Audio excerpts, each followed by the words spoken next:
여러분, 안녕하세요. 혹시 이런 상황을 상상해 보신 적 있으신가요?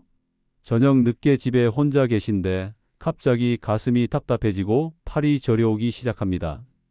아, 이건 뭔가 이상하다 싶어서 119에 전화를 걸려고 하는데 손이 떨려서 전화기를 제대로 잡을 수가 없습니다. 이런 상황에서 과연 여러분은 어떻게 하시겠습니까? 실제로 우리나라 65세 이상 노인 중 30%가 혼자 살고 계십니다. 그리고 심장마비나 뇌졸중 같은 응급 상황은 대부분 새벽이나 저녁 시간 바로 혼자 있을 때 발생합니다. 의학 통계에 따르면 심장마비 환자의 80%가 집에서 발생하고 그중 절반 이상이 혼자 있을 때 일어난다고 합니다. 저는 30년간 응급실에서 근무했던 의사입니다. 그동안 수많은 환자분들을 봐왔는데 안타깝게도 적절한 응급처치를 알았더라면 충분히 살릴 수 있었던 분들을 많이 보았습니다. 특히 혼자 계실 때 발생한 응급 상황에서 올바른 대처법을 몰라서 소중한 생명을 잃는 경우를 너무 많이 봤습니다. 오늘 이 시간을 통해 여러분께 전해드리고 싶은 것은 바로 혼자 있을 때도 당황하지 않고 자신의 생명을 지킬 수 있는 방법입니다. 이것은 단순한 이론이 아닙니다. 실제 응급실에서 생사를 가르는 순간들을 경험하며 얻은 살아있는 지식입니다. 여러분도 아시겠지만 나이가 들면서 몸의 여러 기능이 약해집니다. 심장도 예외가 아니죠. 우리나라 60대 이상에서 심혈관 질환으로 인한 사망률이 전체 사망 원인의 26%를 차지합니다. 뇌졸중은 22%입니다. 거의 절반에 해당하는 수치입니다. 하지만 절망하실 필요는 없습니다. 올바른 지식과 준비만 있다면 혼자 있을 때도 충분히 자신을 지킬 수 있습니다. 실제로 응급처치를 제대로 아는 분들은 생존율이 3배 이상 높다는 연구 결과가 있습니다. 먼저 가장 무서운 상황부터 이야기해 보겠습니다. 바로 심장마비입니다. 의학적으로는 심정지라고 하는데 심장이 갑자기 멈추는 상황입니다. 이때 뇌에 산소 공급이 중단되면서 4분 이내에 뇌사 위험이 시작됩니다. 6분이 지나면 뇌 손상이 시작되고 10분이 지나면 회복이 거의 불가능해집니다. 그런데 여기서 놀라운 사실 하나를 말씀드리겠습니다. 심장마비가 일어났을 때 의식을 잃기 전까지 보통 10에서 20초의 시간이 있습니다.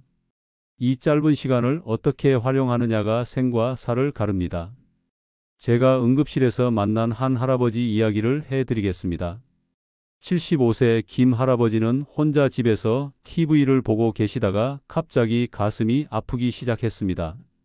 평소 응급처치에 관심이 많으셨던 분이라 즉시 행동에 옮기셨습니다. 먼저 큰 소리로 도와주세요 를 외치면서 바닥에 누우셨습니다. 그리고 주먹으로 자신의 가슴을 강하게 치기 시작했습니다. 동시에 깊고 빠르게 기침을 하셨죠.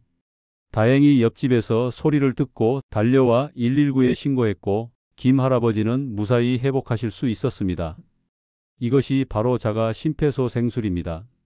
혼자 있을 때 심장마비가 의심되면 반드시 기억해야 할 방법입니다. 첫째, 즉시 큰 소리를 지릅니다. 도와주세요. 응급 상황입니다. 이렇게 외치면서 주변에 알리는 것이 중요합니다. 둘째, 안전한 곳에 누웁니다. 딱딱한 바닥이 좋고 넘어져서 다칠 위험이 없는 곳을 선택합니다. 셋째, 주먹으로 가슴 중앙을 강하게 칩니다. 갈비뼈가 부러질 정도로 강하게 쳐야 합니다. 갈비뼈가 부러지는 것보다 심장이 멈추는 것이 더 위험하기 때문입니다. 넷째, 깊고 강한 기침을 반복합니다. 기침을 할 때 발생하는 압력이 심장을 자극해서 다시 뛰게 할 수 있습니다. 이 과정을 의식을 잃을 때까지 반복하셔야 합니다. 그리고 가능하다면 휴대폰을 미리 손에 들고 계셔서 119에 전화를 거실 수 있도록 준비해 두시는 것이 좋습니다. 여기서 중요한 것은 평상시 연습입니다. 응급 상황에서는 당황하게 되어 있습니다. 평소에 이런 동작들을 익혀두시면 위급할 때 자연스럽게 몸이 반응할 수 있습니다. 다음으로 뇌졸중에 대해 말씀드리겠습니다.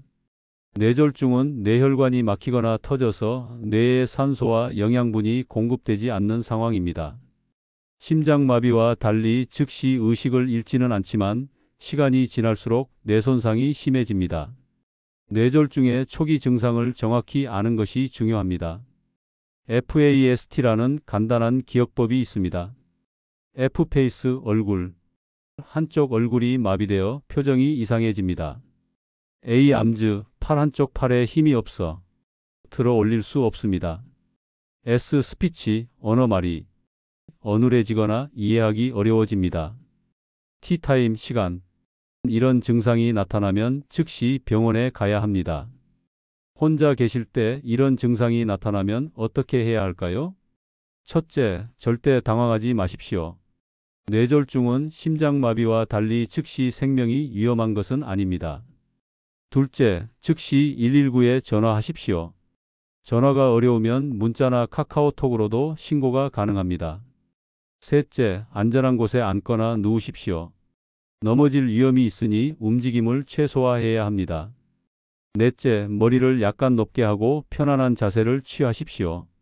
혈액순환을 돕기 위함입니다. 마지막으로 입안에 있는 틀니나 음식물을 제거하십시오. 기도가 막힐 위험을 예방하기 위함입니다. 지금까지 심장마비와 뇌졸중에 대해 말씀드렸는데 이제 일상생활에서 더 자주 발생하는 응급 상황들에 대해 이야기해 보겠습니다. 먼저 낙상입니다. 65세 이상 노인의 사망 원인 중 낙상이 4위를 차지할 정도로 심각한 문제입니다. 특히 혼자 계실 때 넘어지면 도움을 요청하기가 어려워집니다. 제가 기억하는 환자 중에 박 할머니라는 분이 계셨습니다. 70대 후반이셨는데 새벽에 화장실을 가시다가 문턱에 걸려 넘어지셨습니다. 허리를 다쳐서 일어날 수 없었지만 다행히 미리 준비해 두신 방법 덕분에 무사히 구조될 수 있었습니다. 혼자 있을 때 넘어지면 어떻게 해야 할까요? 첫째, 절대 무리해서 일어나려 하지 마십시오. 척추나 골반 부상이 있을 수 있어 자칫 더 큰 부상을 입을 수 있습니다. 둘째, 부상 부위를 확인해 보십시오. 의식이 있고 심한 통증이 없다면 천천히 움직여서 안전한 곳으로 이동할 수 있는지 확인해 보세요. 셋째, 도움을 요청하십시오. 큰 소리로 외치거나 벽이나 바닥을 두드려서 소음을 내십시오. 아파트라면 윗집이나 옆집에서 들을 수 있습니다. 넷째, 휴대폰이 손에 닿는다면 119에 신고하십시오. 휴대폰이 멀리 있다면 기어서라도 가까이 가려고 노력해 보세요. 다섯째, 추위를 방지하십시오. 바닥에 오래 누워 있으면 체온이 떨어집니다. 주변에 있는 담요나 옷가지로 몸을 덮으세요. 낙상을 예방하는 것이 더 중요합니다. 집안 곳곳에 안전 손잡이를 설치하시고 미끄러운 매트는 제거하시며 밤에는 적절한 조명을 켜두시기 바랍니다. 특히 화장실과 계단 주변에는 더욱 주의하셔야 합니다. 이제 질식 상황에 대해 말씀드리겠습니다. 혼자 식사하시다가 음식이 목에 걸리는 경우가 생각보다 자주 발생합니다. 특히 나이가 들면 삼키는 기능이 약해져서 더욱 위험합니다. 음식이 목에 걸렸을 때의 자가 응급처치법인 자가 하임리법을 알려드리겠습니다. 첫째, 기침을 강하게 해보십시오. 기침만으로도 막힌 것이 나올 수 있습니다. 둘째, 의자 등받이나 탁자 모서리를 이용하십시오. 가슴 아래 명치 부분을 의자 등받이에 대고 강하게 밀어 넣으면서 몸을 아래로 굽히십시오. 셋째, 주먹을 이용한 방법도 있습니다. 한 손으로 주먹을 쥐고 명치 부분에 대고 다른 손으로 주먹을 감싸서 강하게 위쪽으로 밀어 올리십시오. 넷째, 이런 방법들을 시도하면서 동시에 119에 신고하거나 주변에 도움을 요청하십시오. 그런데 더 중요한 것은 예방입니다. 음식을 천천히 드시고 너무 큰 조각은 잘게 잘라서 드세요. 특히 떡이나 곤약처럼 끈적한 음식은 특별히 주의하셔야 합니다. 그리고 식사 중에는 TV 시청보다는 음식에 집중하시는 것이 좋습니다. 다음으로 화재 상황에 대해 말씀드리겠습니다. 최근 고령자 가정에서의 화재 사고가 늘고 있습니다. 특히 전기기구나 가스 사용 부주의로 인한 화재가 많습니다. 혼자 계실 때 화재가 발생하면 어떻게 해야 할까요? 첫째, 작은 불이라도 무리해서 끄려 하지 마십시오. 119에 신고하고 즉시 대피하는 것이 우선입니다. 둘째, 연기가 많다면 몸을 낮추고 젖은 수건으로 코와 입을 막고 대피하십시오. 연기는 위로 올라가므로 바닥에 가까이 엎드려서 이동하세요. 셋째, 문을 열기 전에 문고리가 뜨거운지 확인하십시오. 뜨겁다면 반대편에 불이 있다는 뜻이므로 다른 출구를 찾아야 합니다. 넷째, 엘리베이터는 절대 이용하지 마시고 계단을 이용하십시오. 다섯째, 대피 후에는 절대 다시 들어가지 마십시오. 무언가를 빼먹었어도 소방관이 진화할 때까지 기다리셔야 합니다. 화재 예방을 위해서는 정기적으로 가스레인지와 전기기구를 점검하시고 잠들기 전에는 반드시 가스 밸브를 잠그시며 화재 경보기를 설치하시기 바랍니다. 이제 당뇨로 인한 응급 상황에 대해 말씀드리겠습니다. 당뇨 환자분들이 혼자 계실 때 저혈당이나 고혈당으로 인한 응급 상황이 발생할 수 있습니다. 저혈당 증상이 나타나면 어떻게 해야 할까요? 손이 떨리고 식은땀이 나며 어지럽고 의식이 흐려질 수 있습니다. 첫째, 즉시 당분을 섭취하십시오. 사탕, 꿀, 설탕물 등 빠르게 흡수되는 당분이 좋습니다. 둘째, 15분 정도 기다려 보시고 증상이 개선되지 않으면 다시 당분을 섭취하십시오. 셋째, 증상이 심하거나 의식이 흐려지면 즉시 119에 신고하십시오. 고혈당의 경우에는 갈증, 소변량 증가, 의식 저하 등의 증상이 나타납니다. 이때는 물을 충분히 마시시고 즉시 병원으로 가셔야 합니다. 당뇨 환자분들은 평소에 혈당 측정을 규칙적으로 하시고 응급 상황에 대비해 사탕이나 포도당 젤을 항상 준비해 두시기 바랍니다. 마지막으로 평소 준비해야 할 것들에 대해 말씀드리겠습니다. 응급 상황에 대비한 안전 키트를 만드시기 바랍니다. 여기에는 응급 연락처 목록, 복용 중인 약물 목록, 알레르기나 지병에 대한 정보, 간단한 응급처치 도구들이 포함되어야 합니다. 침대 옆이나 거실 등 쉽게 접근할 수 있는 곳에 두시고 가족이나 이웃에게도 위치를 알려두시기 바랍니다. 그리고 정기적으로 안전 점검을 하시기 바랍니다. 소화기 점검, 화재 경보기 배터리 교체, 구급상자 내용물 확인 등을 월 1회 정도 하시면 좋습니다. 무엇보다 중요한 것은 혼자라고 해서 두려워하지 마시라는 것입니다. 올바른 지식과 준비만 있다면 충분히 자신을 지킬 수 있습니다. 지금까지 다양한 응급 상황에 대한 대처법을 말씀드렸는데 이제 119에 신고할 때 어떻게 효과적으로 소통해야 하는지 알려드리겠습니다.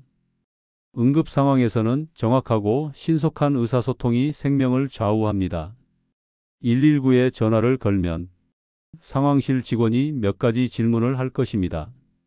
당황하지 마시고 차분하게 답변하시면 됩니다. 첫째, 정확한 주소를 말씀하셔야 합니다. 어느 구 어느 동 어느 번지, 어느 아파트 어느 동 몇 호처럼 구체적으로 알려주세요. 만약 정확한 주소를 모르신다면 주변의 큰 건물이나 상호명을 말씀해 주세요.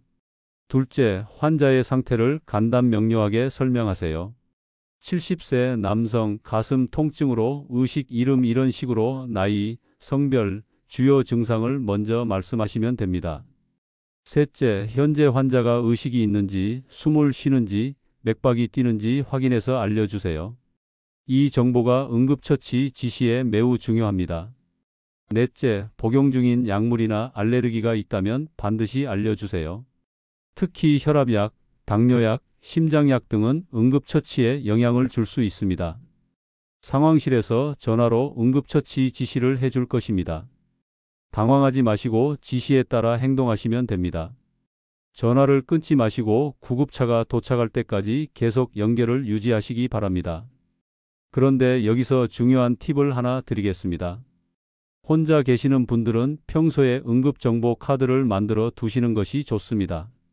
명함 크기의 카드에 이름, 나이, 혈액형, 복용 약물, 알레르기, 응급 연락처를 적어서 지갑에 넣어 두시면 됩니다. 또한 냉장고 문에 같은 정보를 적은 종이를 붙여두시는 것도 좋습니다. 응급구조사들은 환자 정보를 찾기 위해 냉장고를 먼저 확인하는 경우가 많습니다. 이제 응급 상황을 미리 예방하는 방법들에 대해 자세히 말씀드리겠습니다. 아무리 좋은 응급처치법을 알고 있어도 예방이 가장 좋은 치료법입니다. 먼저 정기적인 건강검진을 받으시기 바랍니다. 60세 이상은 최소 1년에 2번, 가능하면 3개월마다 병원을 방문하셔서 혈압, 혈당, 콜레스테롤 등을 체크하시기 바랍니다. 심전도 검사도 6개월마다 받으시는 것이 좋습니다. 혈압 관리가 특히 중요합니다. 가정용 혈압계를 구입하셔서 매일 아침, 저녁으로 혈압을 재어 보시기 바랍니다. 수축기 혈압이 140 이상이거나 이완기 혈압이 90 이상이면 즉시 병원에 가셔야 합니다. 약물 복용도 정확히 하셔야 합니다. 많은 어르신들이 오늘은 괜찮은 것 같으니까 하면서 약을 거르시는데 이것은 매우 위험합니다. 특히 혈압약이나 심장약은 하루라도 빠뜨리면 안 됩니다. 약을 정확히 복용하기 위해 알약 정리함을 사용하시기 바랍니다. 일주일치 약을 미리 나누어 담아두시면 약을 빼먹는 실수를 방지할 수 있습니다. 그리고 알람을 맞춰서 정해진 시간에 복용하시는 습관을 기르시기 바랍니다. 식단 관리도 중요합니다. 나트륨은 하루 2g 이하로 제한하시고 짠 음식, 인스턴트 식품은 피하시기 바랍니다. 대신 신선한 채소와 과일을 충분히 드시고 생선을 일주일에 2에서 3번 드시면 좋습니다. 규칙적인 운동도 필수입니다. 격렬한 운동은 오히려 위험할 수 있으니 가벼운 산책부터 시작하시기 바랍니다. 하루 30분씩 주 5회 걷기만 해도 심혈관 질환 위험을 30% 줄일 수 있습니다. 집안 환경도 안전하게 만드시기 바랍니다. 계단이나 화장실에 안전 손잡이를 설치하고 바닥에 전선이나 카펫은 정리하여 넘어질 위험을 줄이세요. 조명도 충분히 밝게 해두시고 특히 밤에 화장실 가는 길에는 센서 등을 설치하시면 좋습니다. 이제 응급 상황에서의 심리적 대처법에 대해 말씀드리겠습니다. 신체적 대처법만큼이나 마음가짐도 중요합니다. 응급 상황에서 가장 위험한 것은 공황 상태입니다. 공황 상태가 되면 올바른 판단을 할 수 없고 적절한 행동을 취하기 어려워집니다. 그렇다면 어떻게 침착함을 유지할 수 있을까요? 첫째, 평소에 응급 상황을 상상해보고 시뮬레이션을 해보시기 바랍니다. 만약 지금 가슴이 아프다면 어떻게 할까? 만약 넘어진다면 어떻게 할까? 이런 상상을 통해 미리 준비하시면 실제 상황에서 당황하지 않을 수 있습니다. 둘째, 심호흡 연습을 하시기 바랍니다. 응급 상황에서 숨이 가빠지면 더욱 당황하게 됩니다. 평소에 코로 4초간 천천히 들이마시고 4초간 참았다가 입으로 6초간 천천히 내쉬는 호흡법을 연습해 두시면 위급할 때 도움이 됩니다. 셋째, 긍정적인 자기 대화를 하시기 바랍니다. 나는 할 수 있다. 침착하게 대처하자. 도움이 곧 올 것이다. 이런 말을 속으로 반복하시면 마음이 안정됩니다. 넷째, 종교나 명상이 도움이 될 수 있습니다. 평소에 기도나 명상을 하시는 분들은 응급 상황에서도 이런 방법으로 마음을 다스릴 수 있습니다. 혼자 사는 것에 대한 두려움을 갖지 마시기 바랍니다. 요즘은 다양한 안전 서비스들이 있습니다. 응급벨 서비스, IoT 건강 모니터링, 정기 안부 전화 서비스 등을 활용하시면 더욱 안전하게 생활할 수 있습니다. 특히 웨어러블 기기들이 많이 발전했습니다. 스마트워치 중에는 넘어짐을 감지해서 자동으로 응급 신고를 해주는 기능이 있는 것들도 있습니다.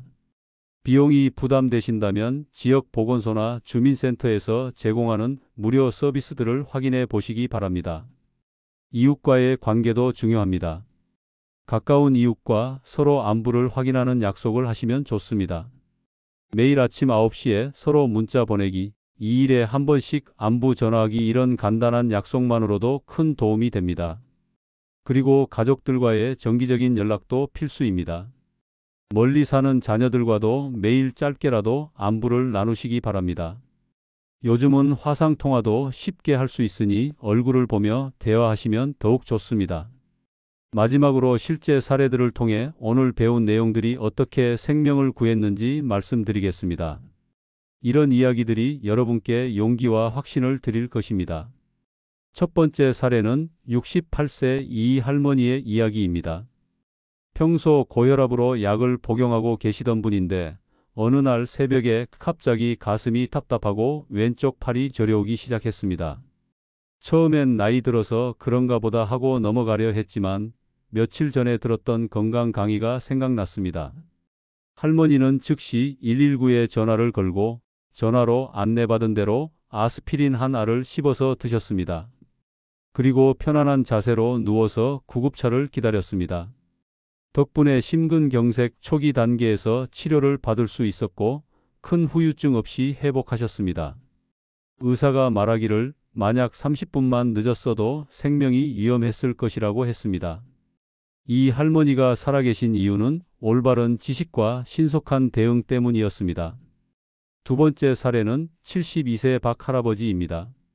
혼자 집에서 저녁 식사를 하시다가 생선가시가 목에 걸렸습니다.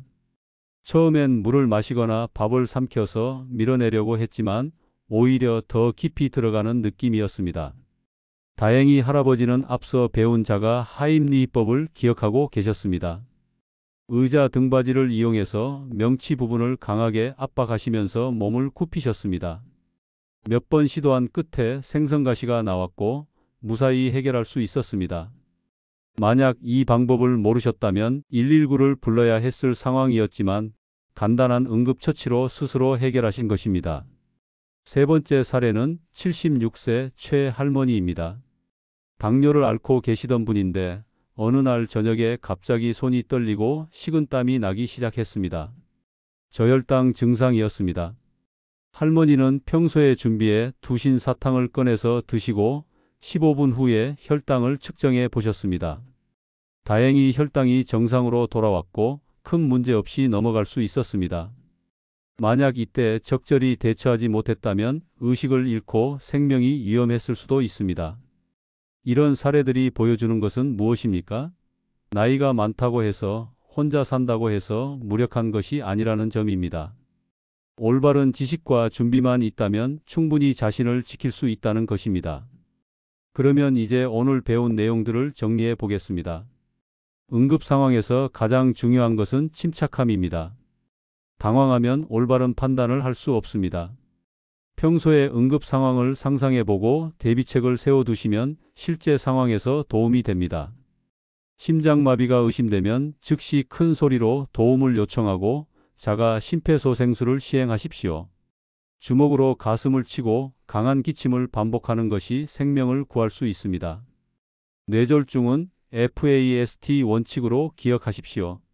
얼굴마비, 팔마비, 언어 장애가 나타나면 즉시 병원에 가야 합니다. 시간이 곧 뇌세포입니다.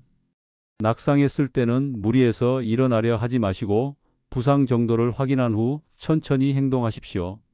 도움을 요청하는 것을 부끄러워하지 마세요. 질식 상황에서는 자가 하임리히법을 활용하십시오. 의자 등받이나 주먹을 이용해서 명치 부분을 강하게 압박하면 막힌 것을 제거할 수 있습니다. 화재 시에는 무리해서 끄려 하지 말고 즉시 대피하십시오. 연기가 많을 때는 낮은 자세로 이동하고 젖은 수건으로 코와 입을 막으세요. 당뇨 환자는 저혈당에 대비해 항상 사탕이나 포도당을 준비해 두시고 정기적으로 혈당을 확인하십시오. 119에 신고할 때는 정확한 주소, 환자 상태, 복용 약물을 명확하게 전달하십시오. 전화를 끊지 말고 구급차가 올 때까지 연결을 유지하세요. 평소 예방이 가장 중요합니다. 정기검진, 약물 복용, 혈압관리, 안전한 주거 환경 조성이 필요합니다. 응급정보 카드를 만들어서 지갑에 넣어두시고 냉장고에도 응급연락처와 건강정보를 붙여두십시오. 이웃이나 가족과 정기적으로 안부를 확인하는 시스템을 만드시고 필요하다면 응급벨 서비스 같은 안전 서비스를 활용하십시오. 마지막으로 여러분께 꼭 말씀드리고 싶은 것이 있습니다.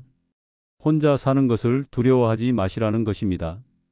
물론 가족이 함께 있으면 더 안전하겠지만 현실적으로 그렇지 못한 경우가 많습니다.